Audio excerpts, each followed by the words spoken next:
Suppose we have a right triangle with legs of length A and B and a hypotenuse of C. We can draw an A by A square off the side of length A, we can draw a B by B square off the side of length B, and we can draw a C by C square off the hypotenuse, though we leave the C by C square unshaded. The total shaded area in this diagram is A squared plus B squared. Let's perform a few area-preserving transformations. First, we shear each of the two squares along the opposite side of the triangle. We rotate these sheared regions, and then we shear them down again, filling the C by C square. Since shearing and rotating doesn't affect the area, we see that A squared plus B squared must equal to C squared. So here we have a visual proof of the Pythagorean theorem, which says that the sum of the squares of the legs of a right triangle must equal the square of the hypotenuse. Like you, be strong to hold the powers of the sun. I show you how deep the rabbit hole goes. Listen to Pavarotti. Can I be your superhero? Hello, welcome to The Revealing. I'm your host, Pavarotti, and I'm here to discuss the Idaho 4 case. And in this episode, I'm going to have to break some things down. It's going to get very technical because, as you know, the other day I exposed the biggest travesty in this entire case, and that's the fact that the passes of the vehicles around the King Road neighborhood from 3 o'clock to 3:56 was all the undercover police car.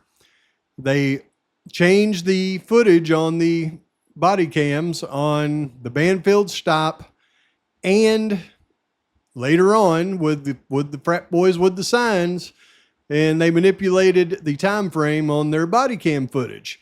That wasn't the only thing they did, though. They manipulated a lot of other things around that to try to make that work. When you put it all together, you'll see that this is the key to the entire case.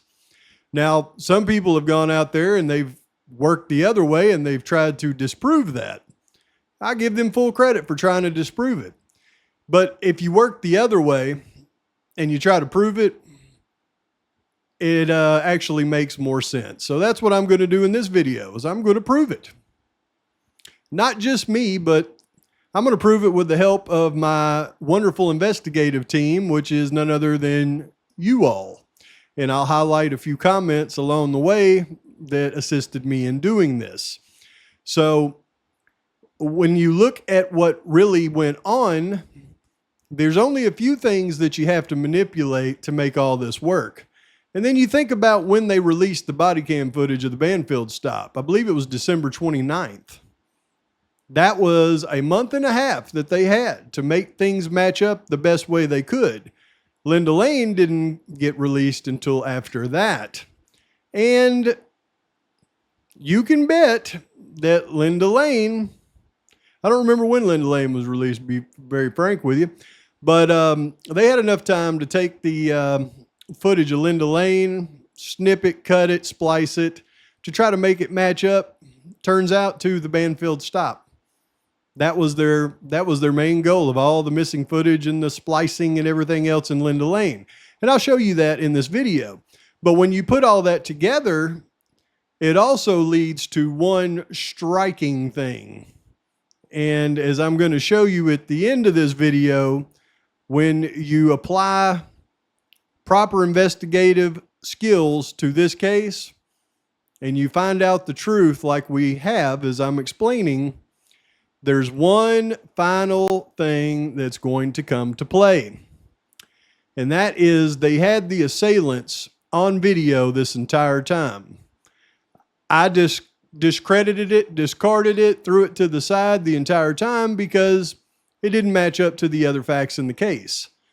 Now that I've discovered where the real discrepancy is, though, it lines up to the facts in the case so well that it's undeniable.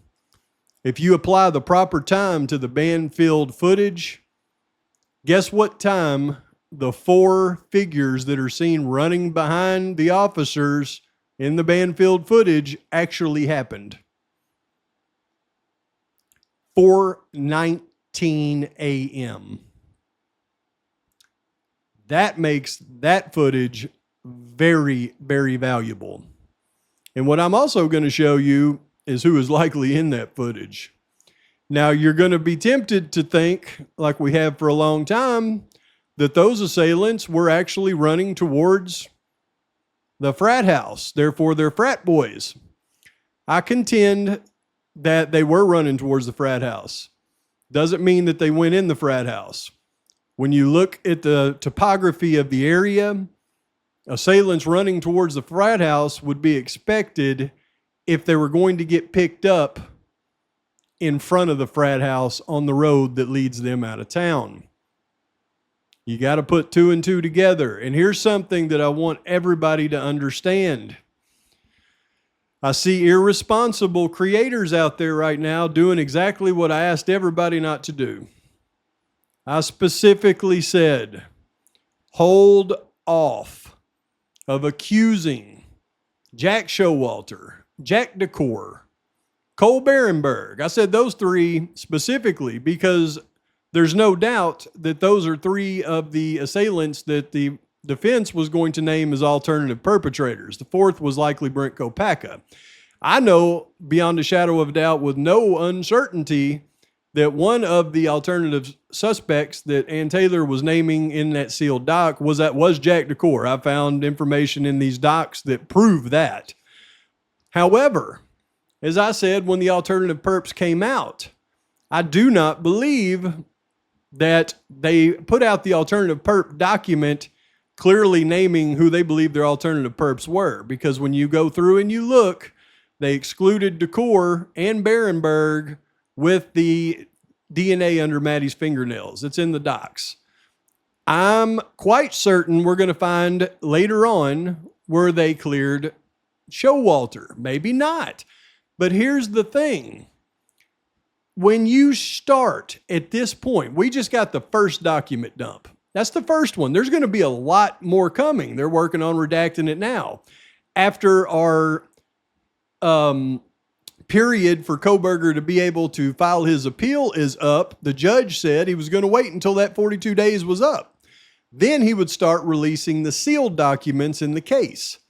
However, I assure you, if you start doing videos trying to blame or create doubt or run the names through the mud of Jack Decor, Jack Showalter, Cole Berenberg, David Baracoa, David Loach, or even to an extent, Dylan Bethany, here's what's going to happen. They're going to point to you and say, look, they're doing it again. They're running these poor innocent kids through the mud. We're not going to release the rest of the documents because they're doing that.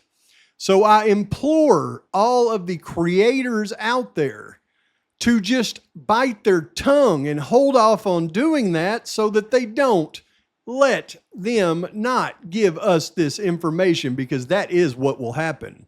If you notice, when old Pav does videos, the only people that I ever accuse of anything are criminals.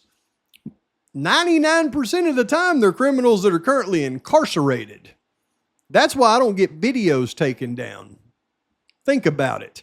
But if we start going through based on the initial reports in the case and accusing any of the youngsters of anything wrong, whether they may be guilty or not, it's going to let them point to it, and they're not going to release the docs, in my humble opinion. And if you use your brains, that'll be your humble opinion as well. I implore people not to do that. So, with that being said, though, we can still follow the evidence and we can still see where it leads. In this video, I'm going to show you where it leads, and I'm going to do some proving for you. And hold on to your hats, folks. It's going to be a bumpy ride on this one.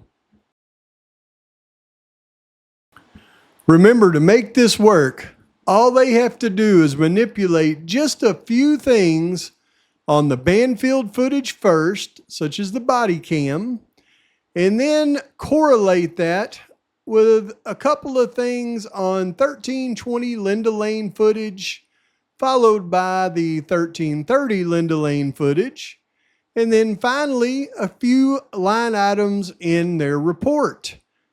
And let's see if there's evidence of that happening.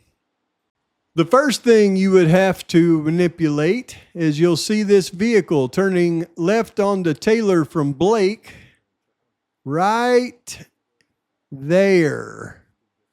at 2:55. Now, that means there should be some discrepancy on 1320 Linda Lane around this time, is there? So when you're trying to prove it true, you'll see there's a vehicle coming down Blake right at the proper time. And as it comes down Blake, we would expect to see it turning at the right time at 2:55 in about 30 seconds. Somewhere in that area. So as we follow it down, we can see its blinker on right here. And it turns the proper way onto Taylor. So either this footage of the Bandfield is true, or we should find a splice in the footage somewhere near this area. Okay, watch this clock. 9, 10, 12. And then it hangs at 12 before going to 13 and 14. Let's see it again. 9, 10, 12. And it hangs at 12 before going to 13 and 14. This is where they sliced in the video, folks. Then there's, of course, this vehicle right here passing these guys at 2:58:34, and it's a tan sedan, it looked like. They want us to believe that it's this vehicle that passes at the right time on 1320 Linda Lane at 2:58:25. But look. Okay, watch this clock. 9, 10, 12. And then it hangs at 12 before going to 13 and 14. Let's see it again. 9, 10, 12. And it hangs at 12 before going to 13 and 14. This is where they sliced in the video, folks. The next one they have to manipulate is at 3 o'clock and 47 seconds, the big black truck that just drove by. Now, maybe somebody out there has this footage, but not me, because the only footage I can find does this. Watch the clock. 56, 57, 3:04. Imagine that. Now, we could try to correlate it by adding the time to the clock, but looky there. If you add it to the hour and 7 minutes to the clock and go to the 4:08 time where it should be on 1320 Linda Lane, watch what the time does there. Can we trust this? I think not. Then we have the 1330 Linda Lane, where the only thing they need to manipulate is the horn beeps, and I've already showed you this.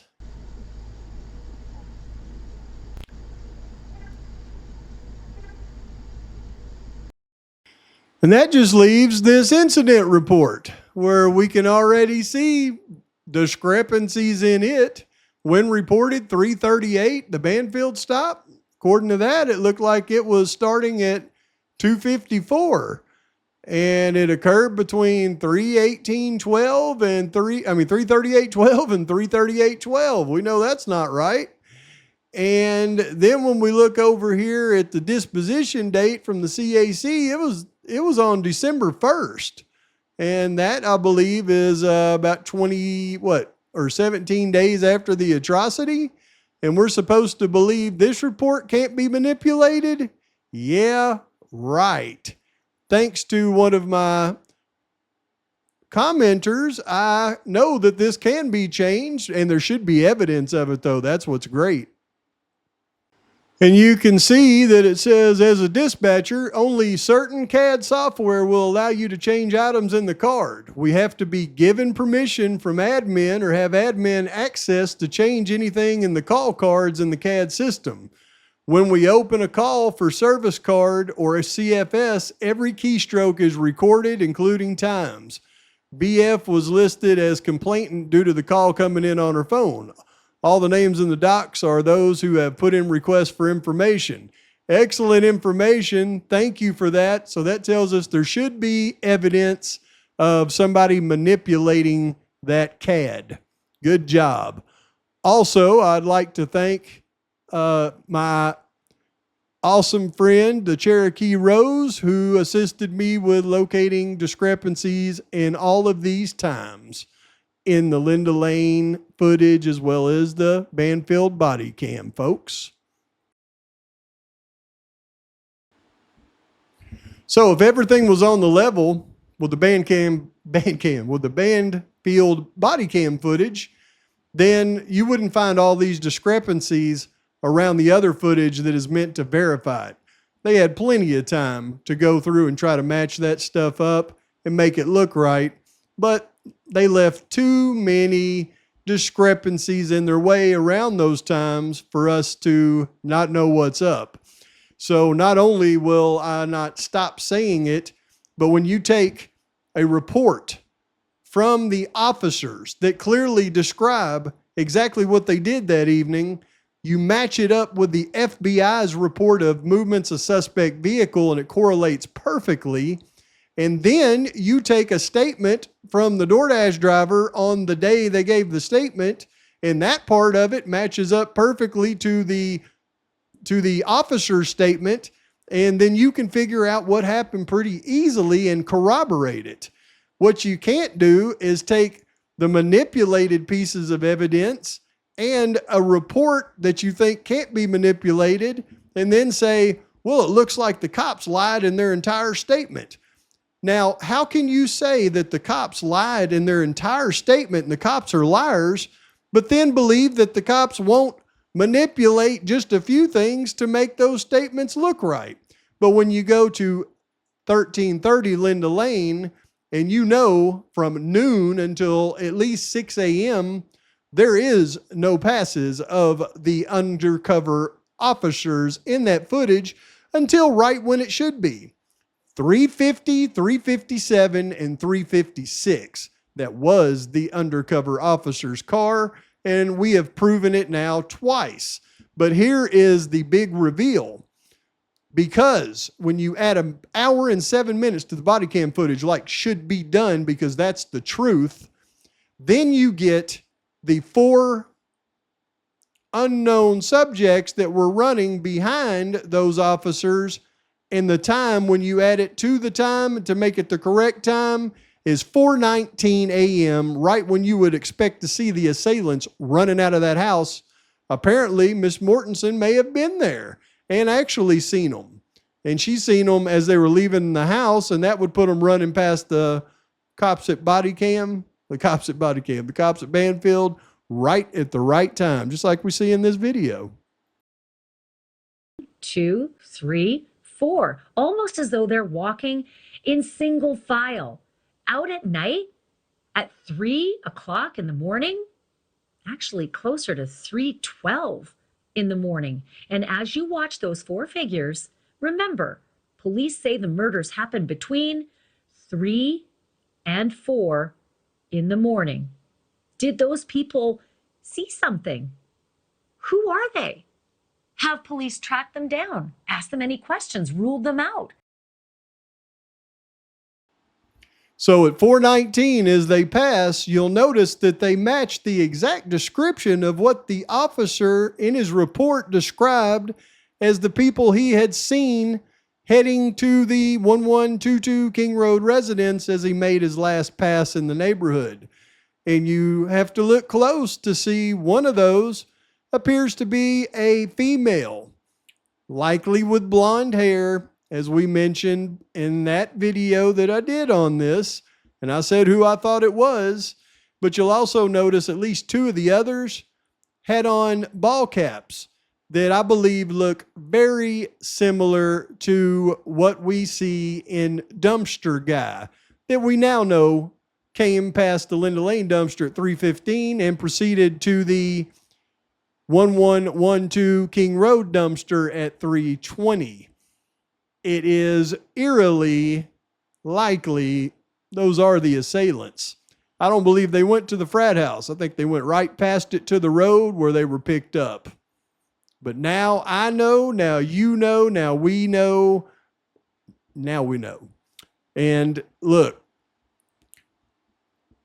people, I said from the beginning of this thing, once they got that information, I said, if you hadn't followed this thing closely, You're going to be confused by the enormity of the information. I said, but if you followed it really closely for a long time, your brain would melt. A lot of people out there, their brains melt. They went right back to the beginning, focused on the same old stuff that they had focused on back then, because for some reason, when you get new evidence, a lot of people, their minds just stick to the old stuff. They can't take new evidence and then look at it objectively. Some people can.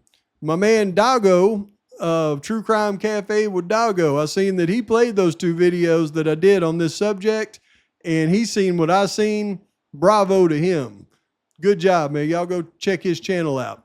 But until you dive into the details on this thing and you look for discrepancies and you look for areas where they would have added those discrepancies, why would the Linda Lane footage, either one of them, have discrepancies in them if there wasn't something in there at those times that they were trying to either change or hide?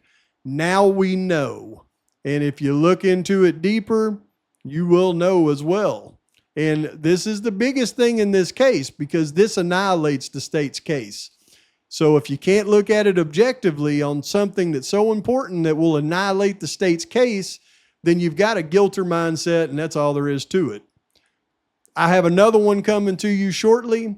This time we're going to take an objective look at the initial statements right after the atrocity, right after the 911 call, after officers arrived, that they took from the people at the scene. And when you think about these statements that we learned about throughout this process for the roommates, we knew that there was a statement taken right after officers arrived. And then there was another statement taken later that day.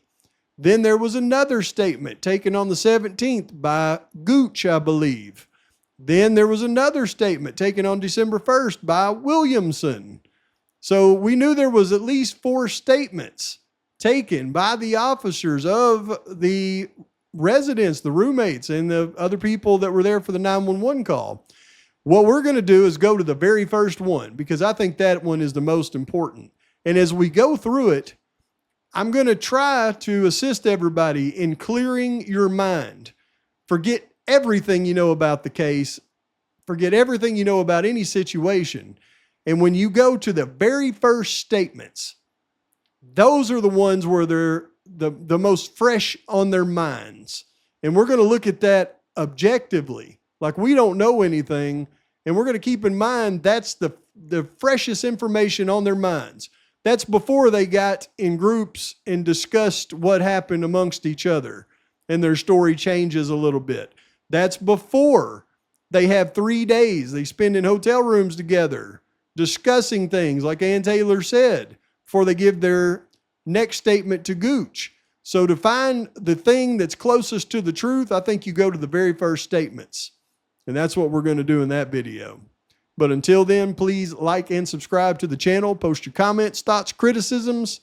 Till next time, Pavarotti's out.